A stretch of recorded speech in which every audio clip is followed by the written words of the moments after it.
Everyone, guess who's back? It's the commish back here with another LOC recap for you. And of course, we start with Dynasty. Lots of good things happened in Dynasty, good comebacks, actually. Looking at some of the games, Green Lightning taking over Swahino. That was a high scoring matchup. A low scoring matchup, Killer Sheep found a way to less than 20 points over Golden Knights, which was a huge matchup, of course, as well. Subotica Spartans, only a 10-point win over Mother Tucker, another close one. And then another one that was really close at the end. It looked like it was going Cowichan's way when I went to bed, but obviously something happened in the second half of Seattle Houston. Klenji gets the win. Two teams putting up over 300, or well, three teams actually. Forever Rebuild putting up 331 out of nowhere. Age Crew putting up 315. No More putting up 327. So when you look at the standings, obviously, the mixed bag division is a bit of a mixed joke, really. But it's anyone's division still. Even Silver Bullets, he's only two games out of the division. Canadian division, you can see Cowichan has the slight lead over Age Crew because he did beat Age Crew earlier this year. Of course, on Sleeper, it might report differently. No More remains undefeated in that American division. Killer Sheep keeping pace on a playoff spot. Forever Rebuild trying to get a playoff spot. The 3 and 4 teams right now, you can see Swahino holds that last spot as the eighth seed. So Forever Rebuild, Green Lightning, Devil Dogs, Living Dead, still a lot of good chances there at 3 and 4. Even teams coming up at 2 and 5 still have a chance. The lottery odds, it's interesting, right? Deuce Bombers gets his first win of the year. Nice for him to see it, but I'm sure he's actually still happy to see the 10 ballots. Silver Bullets now would be in an 8 ballot position at 2 and 5, where he's sitting. Then it would be Subotica Spartans and Mother Tucker with the best odds at number one overall. You can see right now, No More has a decisive edge in terms of top scoring, which we know leads to a prize as well. And lowest scoring team still remains Deuce Bombers, but he did get the victory over me, who you can see I am the second lowest scoring team. So not a lot of hope there for Living Dead or Deuce Bombers, I think, this year. But obviously, playing each other, it was a pretty good game. Looking at games of the week here, so I think there's some good games coming up, right? So, this week I'm only going to put down two for game of the week. I'm going to go Memphis Devil Dogs 3 and 4. They've been up there in terms of scoring, taking on the Age Crew, who's 5 and 2. I think that's going to be a pretty good matchup. I got Dirk needing to win that one if he wants to try to get in the playoffs. Time's running out, right, for a lot of teams. And then another good matchup, I think, this week. 5 and 2 Killer Sheep will take on Finito, 4 and 3 in the international division. Again, it's a logjam on that international division, and every game counts. And that's a tougher game for obviously Finito to take on Killer Sheep from that other division.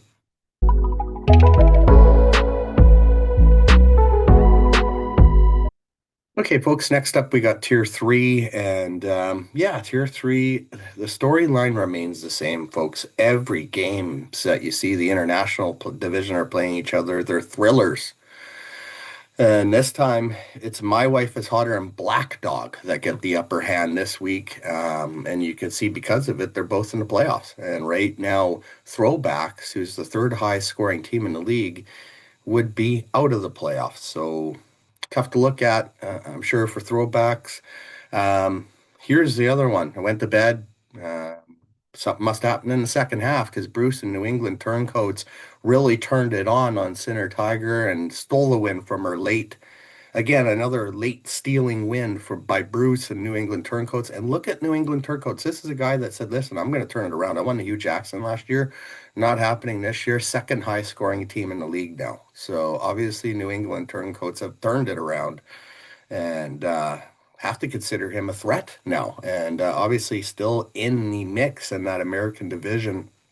You can see in the Canadian division, it's still myself undefeated. I was a little bit nervous here this week at first, but ended up pulling out the win.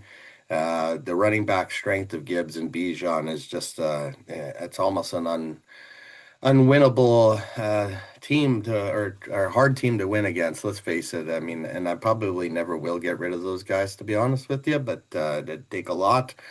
You can see I am the top scoring team because of it. I do like Ooh Spicy in my division. He's definitely shown some spice and would make the playoffs. So six teams make it. You can see the playoff buys, family discounts, Hot Chupa Time Machine.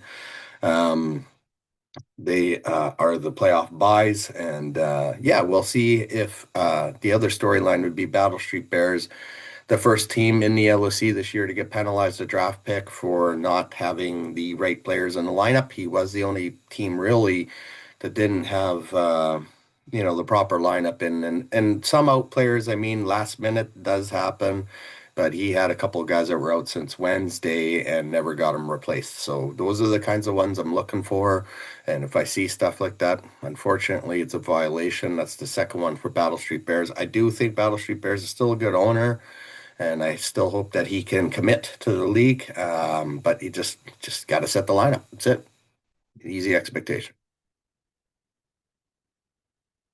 In terms of games of the week, guys, when I look at games of the week here, because I totally forgot about that, I got a few here. I got Black Dog, Ooh Spicy, both teams 4-3. That's going to be a dandy. I got Family Discounts versus Hot Chupa Time Machine. The two top teams in tier three go collide, and we'll see if Hot Chupa Time Machine can give me my first loss. And then New England Turncoats. I mean, this is a team that's really proven himself 5-2, taking on My Wife is Hotter at 4-3. Again, critical games in the international division. My Wife is Hotter and Black Dog playing some good teams on the other side. We'll see how that pans out.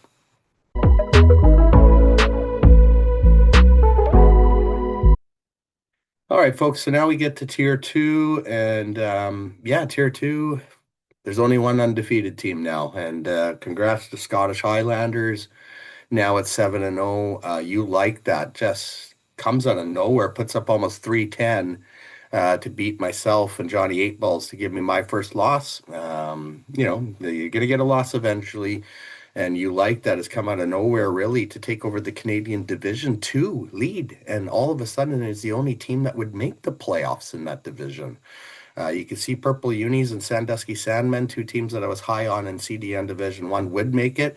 I will mention Van Isle Echidnas. I think started the season 0-4, is now 3-4, so that CDN Division 1's really taken off.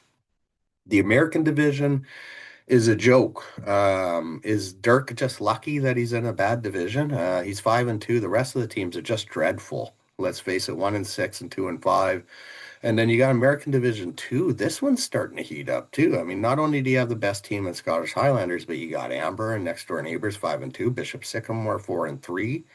One of the second lowest scoring team. He's in the playoffs. And then you got Morning Chuba's come out of nowhere too, and he's starting to get some wins. He's at 3-4.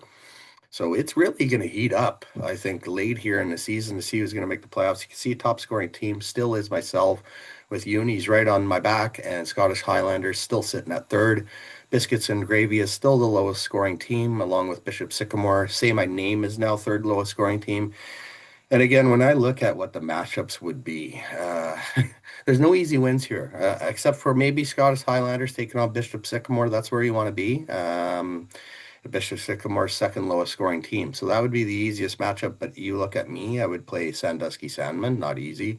Memphis Mafia would take on Unis. That wouldn't be easy for obviously Dirk or Purple Unis, right? And then you like that versus next door neighbors. I think that would be a pretty good matchup too, considering how quickly we've seen you like that rise. There was some close games this week. I felt bad for Mr. Irrelevant, but Bishop Sycamore did take it late on him. So the 10-point win there, that was probably the closest game, as well as Morning Chupa against Say My Name and Highlanders taking on Memphis Mafia. But those ones never really did seem out of reach. Looking at the games of the week candidates for next week, got a few actually. I got Jordan McLovin taking on next door neighbors. I think if Jordan McLovin is going to have any hope at the playoffs, this is a must win against next door neighbors. You got to beat the good teams. Next door neighbors is 5-2.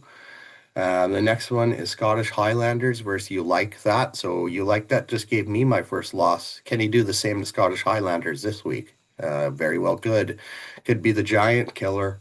And then the last one's going to be a team I mentioned, three straight wins. Van Isle Echidnas taking on a team that's reeling, Memphis Mafia. Are these two teams going in different directions?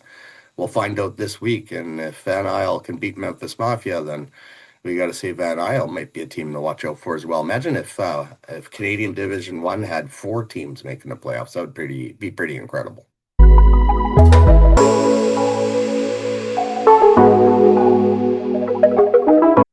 All right, folks. So we've come to that point now where we've made it to the last tier here, and Finito is definitely king now. He's running away with it. He's 7-0.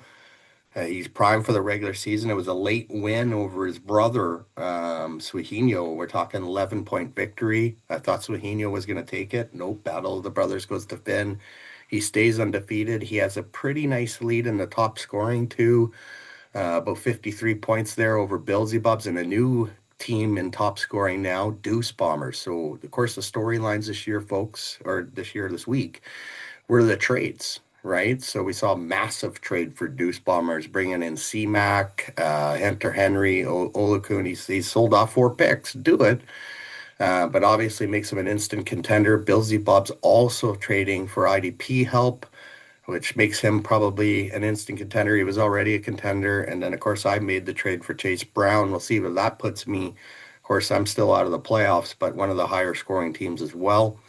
Lowest scoring team still Age Crew, and I think everybody's happy to see Age Crew at 1-6. I have a feeling that it's going to be hard for Age Crew to win another game, which definitely helps a lot of teams in terms of their decisions to sell, I think, especially the ones at 4 wins, the Grace teams.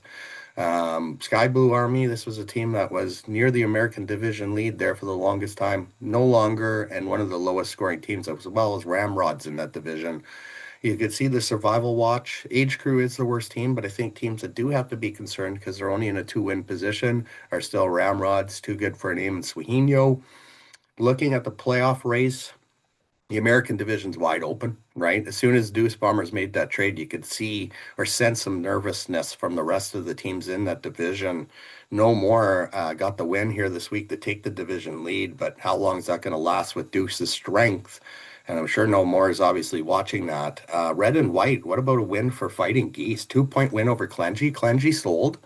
I think he thought he was getting that fifth win. Nope, didn't get it. Susie came out all the way back and won by 2 points and puts herself in a position to be right there on the cusp of the playoffs. I beat my brother. That was a huge win for me, and I think it could help me hopefully try to get to a playoff spot. You can see Mother Tucker still in the playoffs as well as Storm, even though they did get the losses. Bobs does lead that division with the 6, and Green Lightning very well in the mix and things. And then the international division, always a tough division. Too Good for a Name's done well, getting a 2 straight wins to try to climb himself out of the survival hole, which I think he's going to be pretty safe. Now, looking at the game of the weeks, here's what I got for you. I got Ramrods versus No More.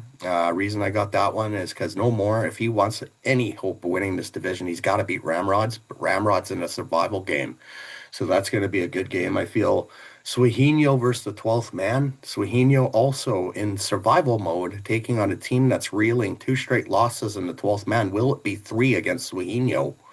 And then the last one is Sky Blue Army. Again, another team that's reeling here, taking on the 6, who's at 3-4. If the 6 wants any hope this year making the playoffs, he has to beat Sky Blue Army. All right, folks, so that's your recap for this week. I hope you enjoyed the video as always, and looking forward to seeing you again next week.